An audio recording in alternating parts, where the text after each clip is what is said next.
करो। तो डॉक्टरों ने जाके लोगों को समझाया भैया बच्चे पैदा मत करो, कि बच्चे तो भगवान पैदा करते हैं। और तो भगवान, जब बुखार भगवान पैदा करता है, तुम इंजेक्शन क्यों लगवाते हो? भगवान जब बीमारी लाता है तो फिर इलाज क्यों खोज रहे हो? ये तो भगवान को बेइज्जती कर रहे हो, भगवान की सीधी सीधी। भगवान ने जब बीमारी लाया है, भगवान, बीमारी भगवान के बिना तो आती नहीं, पत्ता भी नहीं हिल सकता। तो भगवान की तरफ से जो बीमारी आई है उसका स्वागत करो, फिर पूरे भगवान के भरोसे हो जाओ, प्रकृति के भरोसे हो जाओ। और अन्यथा अगर बीमारी को आपने कम कर दिया है, बीमारी को रोका है, कुपोषण को रोका है, बच्चों को मजबूत किया है, उम्र बढ़ाई है, उनकी आयु बढ़ाई है आदमी की, तो जन्म दर भी कंट्रोल की जानी चाहिए। जब तुम दवाई लेते हो, इलाज करवाते हो, भगवान को अंगूठा दिखा देते हो कि मार ले, मैं तो इंजेक्शन लगवा लूँगा। तूने बुखार किया, तूने मेरी बीमारी की, मलेरिया किया, मेरे पास ये क्लोरोक्विन पड़ी है, ये खा लूँगा। मलेरिया भगवान बेचारा क्या करे, मार नहीं पाता। उस समय तो तुम भगवान को कहते हो मैं नहीं मारा जाऊँगा तेरे से।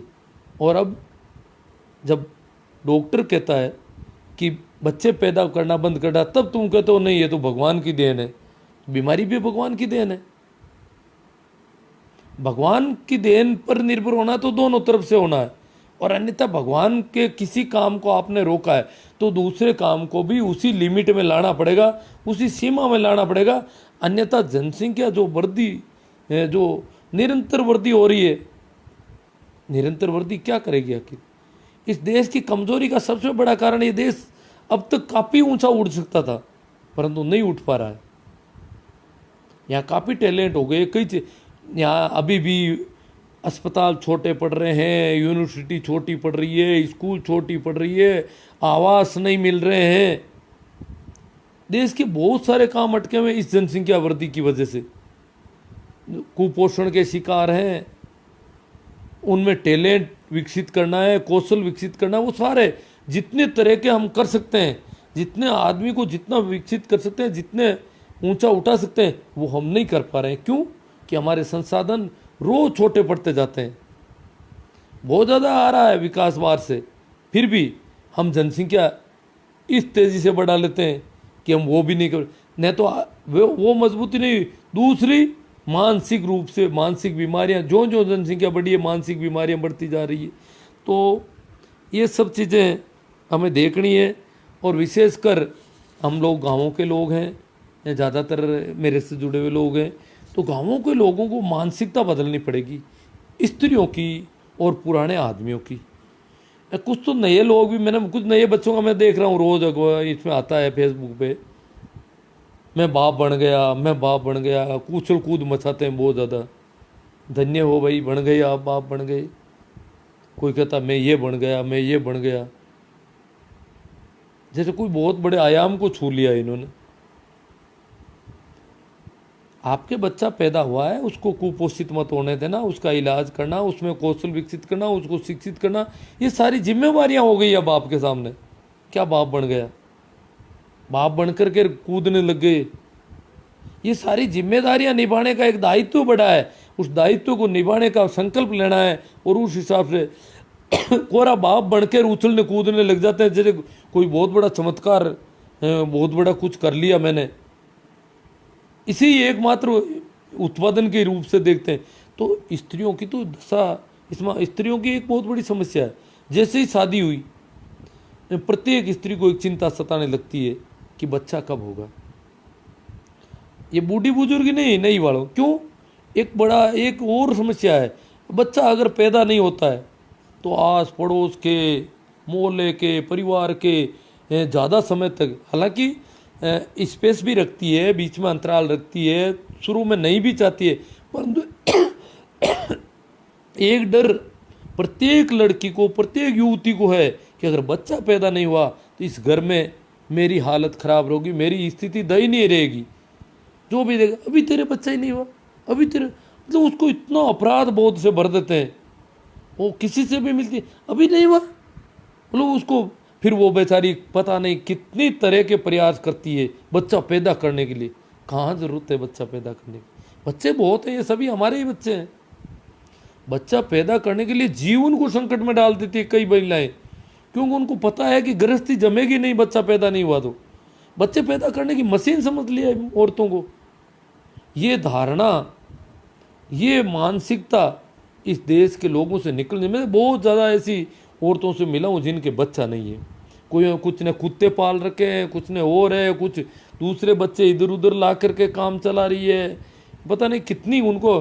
फिर भी अड़ोस पड़ोस में सब कहते हैं इनके बच्चा नहीं है, इसके अभी भी बच्चा नहीं है। गांव जाती है और कहीं जाती है, इधर उधर रिश्तेदारी में जाती है, अभी बच्चा नहीं हुआ। उसको कोई टिकने नहीं, खाना पीना नहीं पचने देते, उसका हालत ख़राब करते थे। ये जो है, और कुछ को तो कई तरीक़ों से बच्चा पैदा करवाने पड़ते हैं। तो ये जो चीज़ है, ये मानसिकता, इसमें बदलाव बहुत ज़रूरी है कि इन स्त्रियों के साथ ये जो हर स्त्री को बच्चा पैदा करना ज़रूरी है, ऐसा नहीं होना चाहिए कभी। हाँ, जिनके हो रहे हैं उनके बच्चों को पोषण हो, उनको कुछ है, और उनकी भी तो लिमिट तो हमें एक या दो के आसपास रखनी है। एक हो तो और भी अच्छा, प्रयास ये होना चाहिए।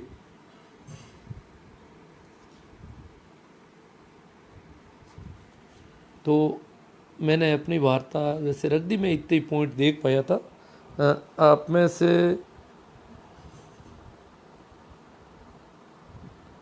हाँ, जन्म लेते ही फेसबुक फोटो, हाँ, तो अब मैं इन पर कोई कमेंट आए हैं तो उन पर बात कर लेता हूँ।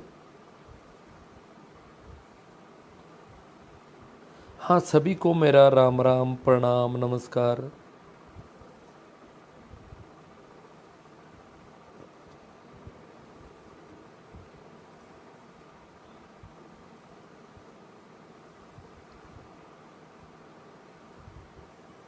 हाँ, देखो चेनाराम जी सीर भी है, माट साहब जी बोलते हैं बढ़ती जनसंख्या अभिशाप है या वरदान है। हाँ, कभी वरदान थे, वरदान देते थे ना। ये ऋषि मुनियों का यही काम था, बच्चे पैदा करने का ही। ये बच्चा पैदा करने के डॉक्टर थे एक तरह से, तो ये वरदान ही देते थे। बच्चे वरदान, हमारे शास्त्रों में सारा लिखा हुआ है, वरदान से बच्चे पैदा होते थे, वरदान दिया करते थे। परंतु एक सीमा तक वरदान होता है, कोई भी चीज़ सीमा से ज़्यादा जब हो जाता है, जब अभी जनाधिक्य समस्या है, जनसंख्या की कमी कोई समस्या नहीं है, जनसंख्या पहले से ही ज़्यादा है। तो आज के समय में ये वरदान नहीं, वरदान था, आज भी वरदान है जहाँ पर नहीं है बच्चे, परंतु हमारे यहाँ की स्थिति ऐसी नहीं है कि जनसंख्या वृद्धि हो। हम खतरे के निशान से बहुत आगे निकल गए हैं। ये मानसिक बीमारियां जो इतनी ज़्यादा हो रही है, वो इस बात के संकेत हैं कि जनसंख्या वृद्धि के खतरे का निशान बहुत पीछे छूट गया है, और वहाँ तक पहुँचना तो बड़ा मुश्किल। हम और भी खतरे में जाते जा रहे हैं, जैसे कोई नदी तटबंध तोड़ने लग जाती है चारों ओर से। ये स्थिति हमारे देश की। इसलिए चेनाराम जी सर, जनसंख्या, बढ़ती जनसंख्या अब वरदान नहीं है, अब बहुत बड़ा अभिशाप है, और इस देश की तो प्रमुख राष्ट्रीय समस्या है।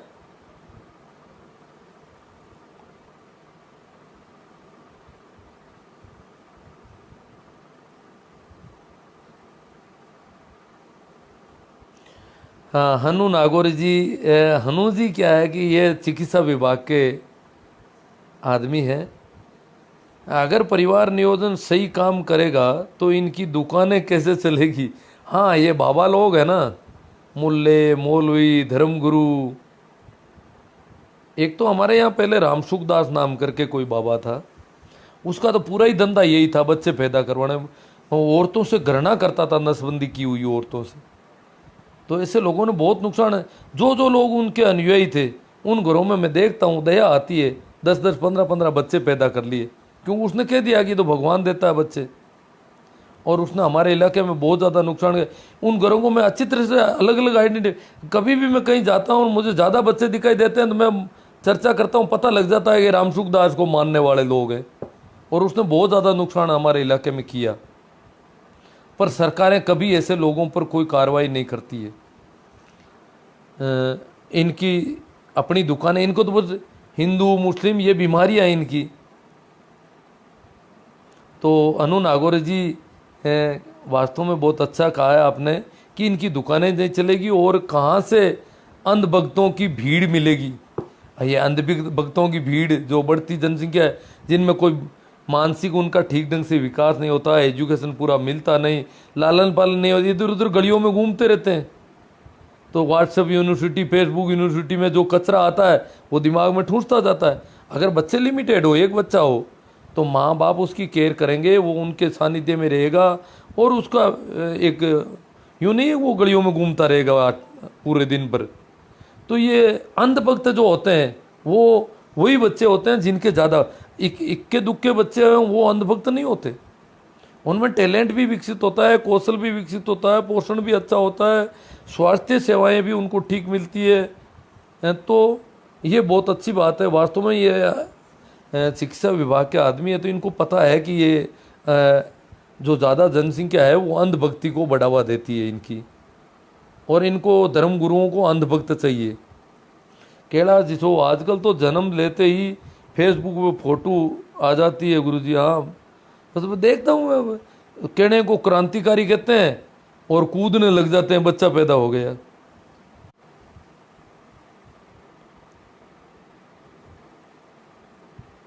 मैं दादा बन गया। रूपा चौधरी, हमारा कोई लक्ष्य नहीं है साहब, हम सिर्फ भारत की जनसंख्या का एक आंकड़ा मात्र है। हाँ सही बात है, हम जनसंख्या के आंकड़े हैं बस, लक्ष्य कुछ है ही नहीं इस देश का। ये देश महाशक्ति बनेगा बातें करने से थोड़ा ही बनेगा। इस देश में का विकास कैसे होना, वैसा कुछ नहीं है ज़्यादा। भगवान सत्य क्या है गुरुजी, कृपया करके बताइए यार। सत्य सत्य वाली तो मैं जानता नहीं जी। जो भी बोला जाता है, संतों ने कहा, जो भी बोल दिया जाता है वो झूठ हो जाता है। तो सत्य तो बिल्कुल मूक है, बिना बोले ही होता है।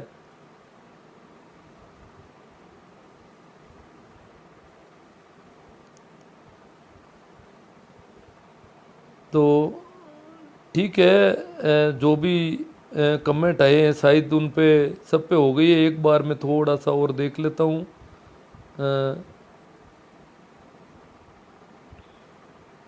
मैंने सोचा इस पे विवाद ज़्यादा हो जाएगा, विवाद तो नहीं हुआ, ठीक है। इसका मतलब जो भी लोग देख रहे हैं, करीब करीब काफ़ी लोगों का माइंड विकसित हो रहा है, चिंतन क्षमता विकसित हो रही है अच्छी, और इस वजह से विवाद नहीं कर रहे हैं। और कुछ अंधभक्तों को, जिनको जो बेचारे, उनको तो देखो गोबर भी खिला देते हैं लोग, उनको तो मैंने कईयों को ब्लॉक भी कर रखा है ज़्यादातर को।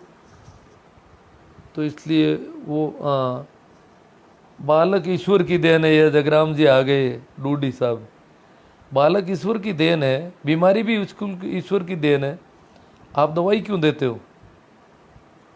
मेरी तबीयत ठीक नहीं थी, मैं आपके पास आया, आपने दवाइयाँ दी मुझे। आपने ईश्वर का बहुत बड़ा ईश्वर विरोधी कार्य किया।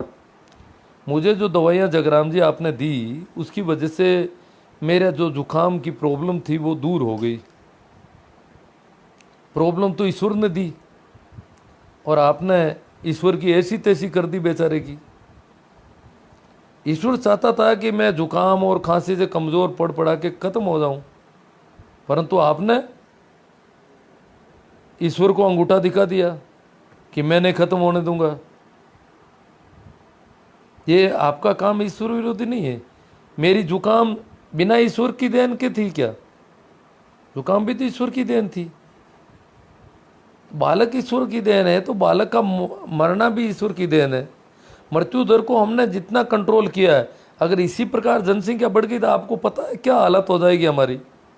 ये जो बढ़ती जनसंख्या है, ये पूरी मनुष्य जाति को खत्म कर देगी।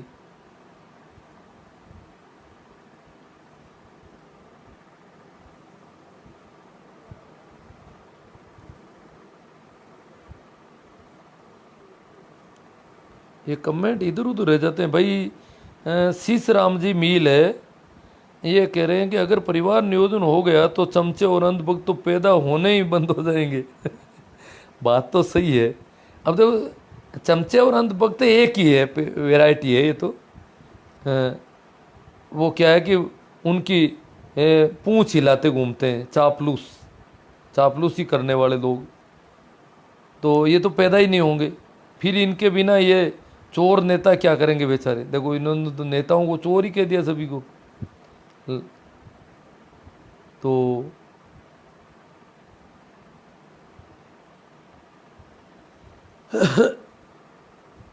बात तो सही है, अगर परिवार नियोजन हो गया तो ये कई बीमारियां ख़त्म हो जाती है। भाई रूपा चौधरी कह रहे हैं कि विवाद नहीं दुख तिरक दबा दी, आराम मिला है। ठीक है, रूपा चौधरी को बड़ा आराम मिला है। और देखो ये कोई लोग कहते हैं ना कि बूढ़ी औरतें हैं या बूढ़े लोग, नहीं, बूढ़े लोगों में भी मैंने कई ऐसे लोग देखे हैं जो परिवार नियोजन के प्रति बहुत ज़्यादा संकल्पवान थे।